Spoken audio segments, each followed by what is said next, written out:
Bonjour, voici l'horoscope des Capricornes pour le mois de décembre 2024. Avant de commencer, je tiens à rappeler que cet horoscope est généraliste. Si vous souhaitez une analyse vraiment précise, je propose des consultations personnalisées en me basant sur votre thème astral. Je vous invite donc à consulter le lien en description sous la vidéo. Je propose également des cours d'astrologie sous forme de vidéos à visionner accompagnées de PDF pour découvrir ou approfondir vos connaissances à votre rythme. En attendant, vous pouvez découvrir toutes mes publications sur ma page Instagram. Capricorne, premier décan. Alors si ce n'est pas votre décan, vous pouvez gagner du temps en cliquant sur le timing en description sous la vidéo où il y aura toutes les dates de naissance. Donc si vous êtes du premier décan, alors il n'y a pas de grosse planète en toile de fond, mais vous allez avoir quand même la nouvelle lune dans votre décan, hein, vraiment le soleil et la lune donc seront en conjonction en Capricorne, donc dans le premier décan. Ça aura lieu le 30 décembre, alors en général hein, c'est toujours autour de cette date-là, et il y a une particularité, c'est que les nœuds lunaires vont faire un carré en fait avec donc la nouvelle lune. Alors déjà, la nouvelle lune en Capricorne, ça va parler peut-être d'un nouveau cycle. C'est le bon moment pour mieux s'organiser. Ça peut parler du fait de renforcer les bases d'une construction en s'appuyant sur de l'expérience. Ça peut parler aussi de relations avec quelqu'un du passé. Peut-être qu'il y aura le retour d'une situation passée. Ça peut faire partie des possibilités, c'est pas obligatoire. Voilà, on doit renouer avec une relation ancienne où il y a une situation ancienne, vous voyez, comme si ça obligeait un petit peu à renouer, rééquilibrer. Voilà, donc ça peut aussi parler de prendre position, d'assumer ses responsabilités, voilà, de devoir décider dans une situation, de devoir peut-être trancher aussi, ça peut aussi faire partie des possibilités. Et comme je vous le disais, il y a quand même l'idée que là, si vous êtes du premier décan, les nœuds lunaires, en fait, font pile un carré, en fait, avec le point que vous regardez. En général, vous regardez tous pour votre soleil natal, hein, donc c'est le signe que vous connaissez tous. Et donc ces nœuds lunaires en carré, hein, effectivement, c'est pas toujours forcément très perceptible, mais voilà, on sait que depuis là, la rentrée et jusqu'au 1er début janvier même, c'est en train de passer. Et donc il y a certainement l'idée il y a peut-être une mise en évidence d'un carrefour en fait, qui va vous obliger, hein, pour évoluer, qui va vous obliger à vous confronter avec des choix entre le passé peut-être et l'avenir. C'est pour ça que peut-être qu'il y a une situation ou quelque chose du passé, on repense à quelque chose du passé. Et donc, peut-être que pour certains d'entre vous, ça peut créer une sensation de blocage ou d'indécision, mais ça va vous inviter, en fait, cette nouvelle lune, à ajuster votre chemin, en fait, voilà, votre chemin de vie, pour vous les aligner, en fait, avec des actions, avec votre évolution personnelle, vous voyez, pour que ça soit beaucoup plus aligné, pour que les choses fassent sens. Et donc, il s'agit peut-être du bon moment, en fait, autour de cette période-là, pour repenser vos priorités et vous engager peut-être dans une direction peut-être plus authentique pour vous, en tout cas, plus significative. Je vous recommande de regarder les autres points de votre thème natal et notamment votre ascendant, votre lune natale, votre Vénus natale par exemple, qui sont certainement dans d'autres signes. Car ici, je ne vous parle que d'un seul point de votre thème, donc c'est votre signe solaire, le signe que vous connaissez tous, sauf que l'astrologie, c'est beaucoup plus précis que ça pour que ça fonctionne réellement. C'est comme si là, vous aviez que 15% environ de vos prévisions. Donc, si vous étiez perdu ou si vous souhaitiez tout simplement avoir une consultation personnalisée de tout votre thème natal, n'hésitez pas, je suis là. Capricorne, deuxième décan, vous avez toujours Saturne, c'est vraiment la grosse planète en toile de fond cette année, en sextile, donc en bon aspect avec votre signe, mais surtout votre décan, hein, là depuis plusieurs mois déjà, et Saturne va terminer de traverser votre décan en bon aspect autour de janvier-février, donc voilà, vous pouvez encore en profiter. Saturne parle, alors j'en parle plus longuement dans votre horoscope annuel, mais Saturne quand même parle de qualité que vous avez déjà en vous, et donc ici c'est comme si ça venait les activer, vous voyez, c'est comme si ça venait canaliser la bonne énergie que vous pouviez avoir, le côté constructif, le fait d'être plus persévérant, plus patient, voilà, le fait de pouvoir avancer avec stratégie, contrôle, d'être dans le travail, de pouvoir justement être dans une réflexion raisonnée, raisonnable. Voilà, il y a vraiment cette idée-là grâce à Saturne. Et vous allez également avoir la nouvelle lune. Alors en fait, la nouvelle lune va surtout être significatif pour la première partie du décan, parce qu'en fait, la nouvelle lune, elle est vraiment à cheval entre le premier et le deuxième décan. Donc, forcément, si vous êtes de la première partie du décan, vu que vous êtes deuxième décan, vous êtes beaucoup plus concerné par cette nouvelle lune qui va vraiment se trouver dans votre signe. Vraiment, c'est une conjonction du soleil et de la lune au même moment, donc dans le signe des Capricornes.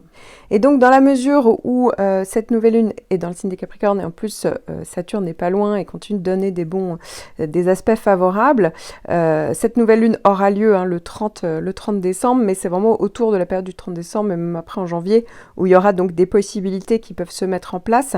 C'est vrai que ça va être une énergie propice pour peut-être poser des bases solides, concrètes, voilà, pour des nouveaux projets, des nouvelles intentions, un nouveau cycle. Ici, c'est vrai que ça encourage forcément dans vos signes et en bon aspect de Saturne la discipline, les responsabilités, peut-être une organisation, une planification réaliste, vous voyez, tout un important, donc un soutien stable pour avancer. Voilà, encore une fois, on est dans le côté, on avance de manière méthodique, constructive. Donc c'est vrai que c'est une énergie qui peut vous aider à équilibrer l'inspiration et le pragmatisme. Donc ça c'est bien. Voilà, on a des idées, on crée quelque chose, on a des idées, mais ici il y a vraiment une possibilité d'avancer concrètement en fait à la suite de ça. Et donc c'est un transit qui permet de favoriser des débuts plutôt durables, vous voyez, parce qu'on est sur le côté constructif, mais surtout aligné avec vos objectifs à long terme. Je vous recommande de regarder les autres points de votre thème natal et notamment votre ascendant, votre lune natale, votre Vénus natale par exemple, qui sont certainement dans d'autres signes.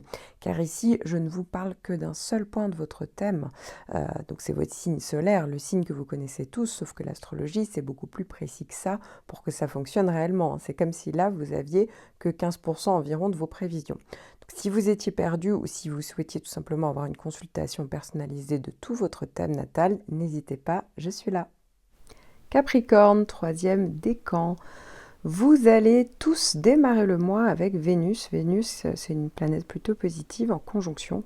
Et donc, Vénus va venir traverser votre décan entre le 28 novembre et le 7 décembre. Ça peut être une période d'harmonie dans les relations. Ça peut venir favoriser les périodes de connexion émotionnelle, de plaisir dans les relations, d'ailleurs quelles qu'elles soient. Ça peut être aussi une période plus romantique. Ça peut être évidemment favorable pour tout ce qui est en lien avec la créativité, le domaine artistique, esthétique. C'est vrai que ça peut être une période tout simplement de bien-être, une atmosphère de confort. C'est ça qu'on pourrait rechercher pendant cette période. Ça encourage justement les expériences agréables. Ça peut être un bon moment pour tout ce qui est en lien avec les loisirs, les plaisirs, les hobbies. On a envie de se faire plaisir, on a envie de profiter des bonnes choses de la vie. Ça peut également venir favoriser la diplomatie. C'est vrai que ça peut venir arrondir les angles. Ça peut être une bonne période de coopération, de résolution pacifique, justement, des conflits s'il y en a. Ça va venir favoriser les interactions sociales fluides, agréables. Au niveau financier, c'est vrai que c'est une bonne période. Si vous êtes dans un secteur lié à l'art, la beauté, les loisirs, la mode, le luxe, les divertissements, ça peut être aussi favorable pour tout ce qui est en lien avec les transactions financières, les négociations réussies, les accords mutuellement bénéfiques, mais ça peut tout simplement parler d'achat plaisir également. Alors, si vous êtes né entre le 13 et le 18 janvier, vous avez toujours Uranus en trigone. Ça fait depuis déjà plusieurs mois pour certains d'entre vous que vous l'avez. Et évidemment, Uranus en trigone va continuer de traverser tout votre décan. Donc, la fin du décan, vous serez aussi concerné par cette planète, mais en 2025. Alors, Uranus en trigone, j'en parle plus longuement évidemment dans votre horoscope annuel, mais ici, il est quand même question de changement positif, d'innovation. En fait, c'est vraiment un transit qui apporte des opportunités de nouveautés, de changements, mais qui vont se dérouler de manière vraiment harmonieuse, fluide. Vous voyez, ça peut encourager des approches nouvelles, des approches peut-être plus créatives dans divers domaines de votre vie. Ça dépend complètement. Pour certains, ce sera pro, pour d'autres perso. Mais en tout cas, il y a quand même l'idée de nouvelles expériences, d'une ouverture. Et donc, ça peut ça peut stimuler en fait la curiosité, l'ouverture d'esprit. Ça peut vous rendre plus réceptif aux idées nouvelles, originales, à certaines perspectives qui ne sont pas forcément habituelles à la base pour vous. Ça peut parler de libération progressive, peut-être d'anciennes limitations aussi. Ça peut vous aider à vous libérer en fait en douceur de schémas ou d'habitudes restrictives. Et donc, ça va favoriser ici l'évolution personnelle, mais sans rupture brutale. À noter également que c'est un transit qui soutient les changements bénéfiques aussi dans les relations ou dans les projets. Donc ça peut aider à introduire plus peut-être de liberté ou de spontanéité dans des engagements qui sont déjà existants, ou sinon ça aide à aller vers une nouvelle relation, pourquoi pas. Alors d'autant plus que, comme je vous le dis, il y a une conjonction de Vénus, et donc à un moment donné, Vénus et Uranus vont se croiser, et donc ça va faire un bon aspect dans le ciel. Donc peut-être qu'il y a du changement et de la nouveauté au niveau affectif, relationnel. Ça peut être par rapport à des projets qu'on a en couple, à deux, ça peut évidemment aussi être ça. Et ça peut être aussi en lien, pas forcément avec le domaine affectif, c'est un domaine vénusien, donc ça peut être aussi le domaine financier, matériel. Ça peut être également en lien avec le domaine créatif, artistique, esthétique. Voilà, là aussi, il y a vraiment ce côté nouveauté, nouvelle expérience, nouvelle possibilité. Et encore une fois, ça peut vraiment parler de... on rencontre des personnes totalement nouvelles, voilà, de personnes qu'on avait l'habitude de côtoyer. Par exemple, ça peut vraiment être la vie sociale aussi qui est mise en avant. Donc ici, c'est plutôt intéressant. Et donc, si vous êtes de la toute fin du décan, donc si vous êtes né entre le 18 et le 20 janvier, eh bien, vous avez, vous, le sextile de Neptune. Vous aussi, vous l'avez depuis plusieurs mois. C'est vraiment une planète que vous avez en toile de fond cette année. En général, ça dure même plus d'une année. Donc, il y en a certains d'entre vous qui l'auront encore en 2025. N'hésitez pas à écouter votre horoscope, d'ailleurs, 2025, qui est sorti pour en savoir plus, pour l'année à venir, vraiment dans les grandes lignes. Et ici, eh bien, Neptune va parler de plus d'inspiration, plus d'intuition. Ici, Neptune va vraiment vous aider à arrondir les angles, à être moins noir ou blanc, à être moins dur, vous voyez. Ici, c'est vrai que ça va favoriser aussi une vision plus créative, plus inspirée dans vos projets, dans vos relations. Ça renforce l'intuition. Pour certains d'entre vous, ça peut parler de plus d'harmonie au niveau émotionnel. Vous voyez, vous pouvez peut-être laisser plus libre cours à vos émotions. Mais ça peut être aussi plus de connexion. Donc, pourquoi pas aussi au niveau de la spiritualité, ça peut venir développer tout ça. Et donc, ça peut même vous rendre plus réceptif aussi aux besoins des autres. Voilà, ou peut-être à des dimensions un peu plus subtiles, vous voyez, de la vie. C'est vrai qu'au niveau des autres, ça peut vous ouvrir à la compassion, à l'empathie. Ça encourage en fait les liens plus profonds, sincères avec donc les autres, le fait d'avoir envie d'aider les autres, pourquoi pas. Et puis pour d'autres personnes, surtout avec Vénus, ça vient développer aussi tout ce côté-là.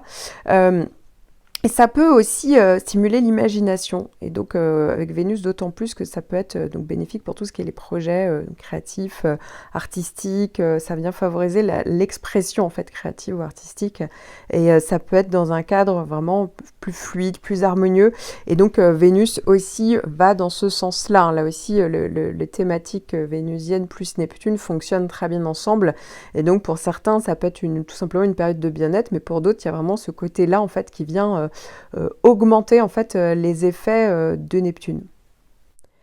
Je vous recommande de regarder les autres points de votre thème natal et notamment votre ascendant, votre lune natale, votre Vénus natale par exemple, qui sont certainement dans d'autres signes. Car ici, je ne vous parle que d'un seul point de votre thème, donc c'est votre signe solaire, le signe que vous connaissez tous, sauf que l'astrologie, c'est beaucoup plus précis que ça pour que ça fonctionne réellement. C'est comme si là, vous aviez que 15% environ de vos prévisions. Donc, si vous étiez perdu ou si vous souhaitiez tout simplement avoir une consultation personnalisée de tout votre thème natal, n'hésitez pas, je suis là.